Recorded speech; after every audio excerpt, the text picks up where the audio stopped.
নমস্কার, people voice নিউজে আপনাদের সবাইকে স্বাগত। একটি বৈঠক এবং তা নিয়েই আপাতত বঙ্গের রাজনীতি সরগরম।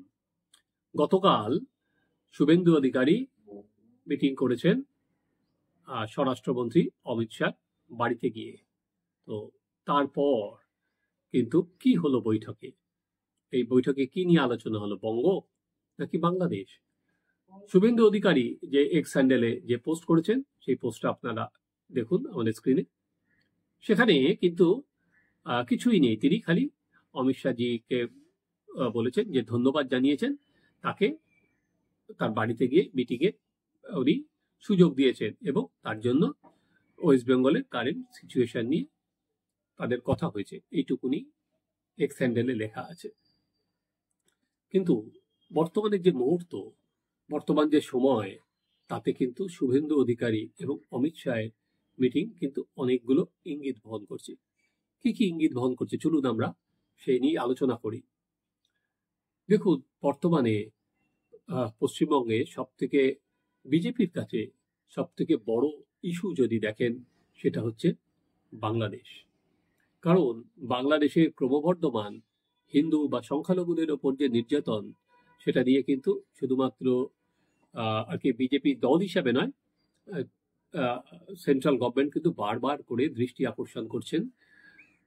মোহাম্মদ ইউনূস সরকারে গেছেন, নরেন্দ্র মোদী করছেন, জয়শঙ্কর করেছেন, একাধিক ফোরাম থেকে কিন্তু বারবার করে ভারত সেখানে তার বার্তা পরিষ্কার করে দিয়েছেন এবং ভারতের বিদেশ সচিব গিয়েও কিন্তু বাংলাদেশের মাটি থেকেও সেটা করে এসছেন। উল্টো দিকে আমরা যদি এখানে দেখি, সেখানে কিন্তু বিজেপি এবং নানা ধরনের হিন্দু সংগঠন তারা কিন্তু অল আউট রাস্তায় নেমে গেছে এই ইস্যুতে, যে ওখানে হিন্দুদের ওপর কেন নির্যাতন হচ্ছে। এবং আপনাদের মনে আছে যে শুভেন্দু অধিকারী কিন্তু যেটা করছে, মাঝে মধ্যেই সীমান্ত এলাকায় চলে যাচ্ছে এবং সীমান্ত এলাকায় মিটিং করছে এবং নানা সময় দেখেছি উনি কিছু জিনিস বর্ডারে গিয়ে বলেছেন যে 24 ঘন্টা বর্ডার বন্ধ করে দেওয়া হবে।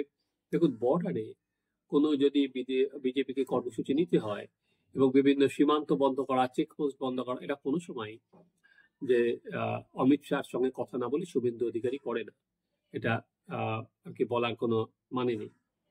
তো এবার দেখা যে এই আন্দোলন কতটা আসার পর তীব্র করা হয়, যে কারণ এটা এই যে ইস্যু, একদিকে হচ্ছে অনুপ্রবেশ, একদিকে হচ্ছে হিন্দুত্ব, একদিকে হচ্ছে জাতীয়তাবাদ, এইটাই কিন্তু বিজেপির কোর ইস্যু। প্রতিটা ভোটের সময় কিন্তু বিজেপি আমরা দেখি যে দিল্লি থেকে রাজনৈতিক নেতারা আসেন, মোদী হোক অমিত শাহ হোক, এইগুলোতেই তারা বলে যে রোহিঙ্গারা এসে বসে গেছে, অনুপ্রবেশ, এখানে দাঁড়িয়ে জঙ্গিদের অবাধ গতিবিধি হয়ে গেছে, এখানে তোষণ রাজনীতি চলে। কিন্তু এবার পাশবাকি যেটা হচ্ছে বিজেপির পক্ষে, সেটা হচ্ছে হিন্দুদের ওপর যে নির্যাতন, সেটা কিন্তু এখানে একটা হাওয়াও উঠে যাচ্ছে।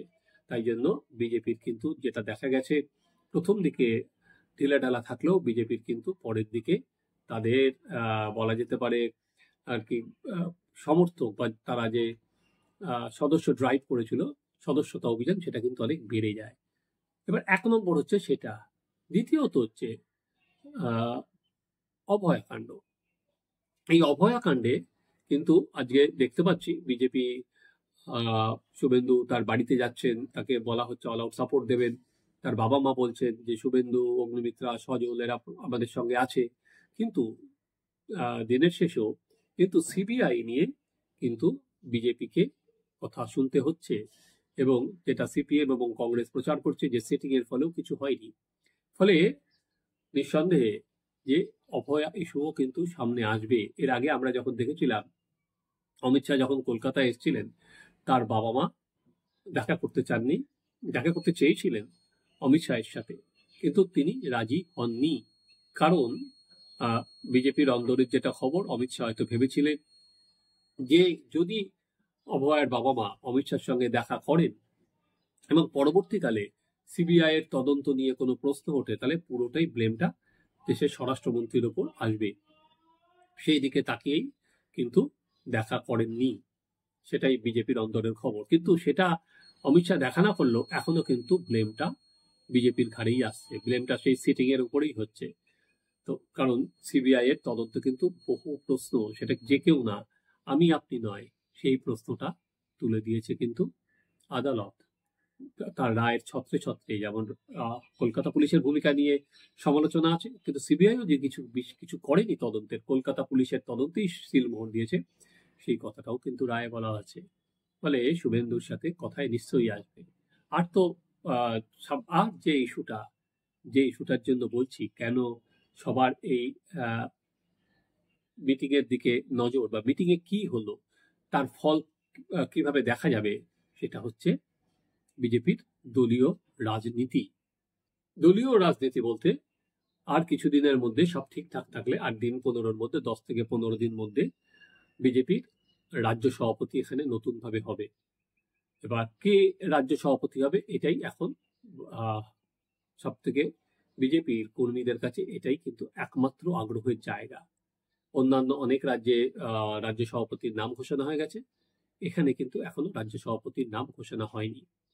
এবার এই রাজ্য সভাপতির দৌড়ে শুভেন্দু অধিকারীও আছেন, কারণ ইতিমধ্যে আমরা দেখছি যে তথাগত রায় বারবার করে কিন্তু বলছেন বর্তমানে যে পরিস্থিতি, সেখানে দলকে চাঙ্গা করতে হলে শুভেন্দু অধিকারীকেই রাজ্য সভাপতি করা দরকার। কারণ সুকান্ত মজুমদার একই সঙ্গে মন্ত্রী আছেন, রাজ্য সভাপতি আছেন, উনি দুটো দায়িত্ব কারোর পক্ষেই সামলানো সম্ভব নয়। তাহলে রাজ্য সভাপতি কেন করা হবে না, যেহেতু পরের বছর ভোট, ফলে এই রেসে শুভেন্দু আছেন। কিন্তু শুভেন্দু এই রেসে থাকলেও কিন্তু তার আর কি এরকম নয় যে শুভেন্দুকেই সবাই মিলে চাইছে।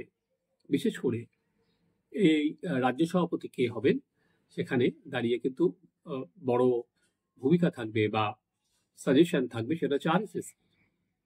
ফলে আরএসএস কতটা শুভেন্দু অধিকারীকে মেনে নেবে এবং শুভেন্দু অধিকারী রাজ্য সভাপতি হওয়ার পথে আরএসএস নোট দেবে, সেটা কিন্তু 16 আনার ওপর 18 আনা প্রশ্ন আছে। কিন্তু একটা বিষয় কিন্তু পরিষ্কার, যে বিষয়টা হলো যে বর্তমানে বিজেপির যে রাজনীতি পশ্চিমবঙ্গে, সেটা কিন্তু অনেকটাই দেখা যাচ্ছে বর্তমানে যেভাবে রাজনীতি এগোচ্ছে শুভেন্দু অধিকারী ওপরেই নির্ভরশীল। যে কোনো বিজেপির প্রোগ্রাম হোক, সেটা বাংলাদেশ ইস্যুতে হতে পারে, সেটা আমরা দেখলাম যে সীমান্ত দিয়ে শুভেন্দু অধিকারী মিছিল করছেন, নানা সাধু সন্তদের তিনি ময়দানে নামিয়েছেন, সেটা অভয়া নিয়ে হতে পারে, সেটা অভয়ার বাবা মার বাড়িতে শুভেন্দু অধিকারী যাচ্ছেন, সেখান থেকে তিনি রাজ্যপালের কাছে যাচ্ছেন, সেখানে তিনি মিছিল করছেন, বা সেখানে বিজেপির কোনো কর্মী কে মারা হলো, তার প্রতিবাদেও দক্ষিণ কলকাতায় মিছিল হচ্ছে, বা মিদনাপুরে ওই যে স্যালাইন এবং ইঞ্জেকশন নিয়ে যে মৃত্যুর অভিযোগ উঠে এসছে, সেই বাড়িতেও কিন্তু শুভেন্দু অধিকারী ছুটে গেছেন, তাকে টাকা দিয়েছেন, তাকে নিয়ে মুভ করছেন, আদালতে যাচ্ছেন, সেটাও কিন্তু শুভেন্দু অধিকারী। ফলে বিজেপির যে বর্তমান রাজনীতি, সেটা কিন্তু বলা যেতে পারে শুভেন্দু অধিকারীকে ঘিরেই আবর্তিত হচ্ছে। বিজেপি দল হিসাবে তারা হয়তো অনেক বেশি সংগঠনে মনোনিবেশ করেছে, সেটা তো বোঝা যাবে, তার কি ফল সেটা 25 সালে ভোটের রেজাল্ট বেরোলে বোঝা যাবে। তাই শুভেন্দু অধিকারী যদি সভাপতি না হন, বা যদি আরএসএস এবং বিজেপি মিলে তাকে না করতে পারে, কিন্তু বর্তমানে যে অবস্থা, সেটা শুভেন্দু না হলে শুভেন্দুর পছন্দের কোনো ক্যান্ডিডেটকেই করার সম্ভাবনা কিন্তু থেকেই যায়। কারণ বর্তমান সময়ে শুভেন্দু অধিকারীকে সাইড লাইনে রেখে বা শুভেন্দু অধিকারীকে দূরে সরিয়ে রেখে বিজেপির কিন্তু 25 সালে পরের বছরের 26-এর ভোটে খুব একটা এগোনোর জায়গা নেই। অন্য নেতারা কিন্তু আন্দোলনের দিক থেকে এখনো পর্যন্ত অনেক পিছিয়ে আছেন। আন্দোলনের রাশ কিন্তু বিজেপির আন্দোলনের রাশ এখানে কিন্তু শুভেন্দুর দিকেই আছে।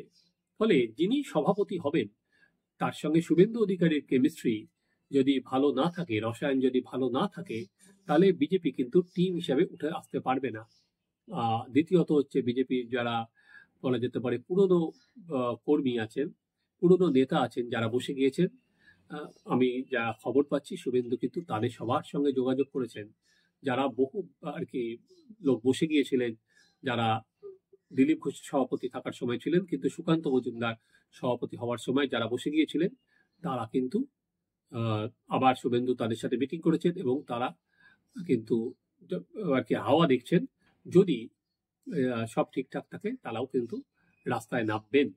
তো এই অবস্থায় দাঁড়িয়ে অমিত শাহর সাথে এই মিটিং এর পর একটা বিষয় কিন্তু যেটা আর কি প্রতিষ্ঠিত, যে শুভেন্দু অধিকারীর ওপর কেন্দ্রীয় বিজেপির যথেষ্ট আস্থা বা ভরসা কিন্তু এখনো অটুট। তাই শুভেন্দু অধিকারীকে সরিয়ে রেখে বঙ্গ বিজেপির যে বড় কোনো সিদ্ধান্ত নেওয়ার সম্ভাবনা কিন্তু খুব কম। চলুন, আর তো বেশি দিন নয়, আর বড় জোর 10-15 দিন।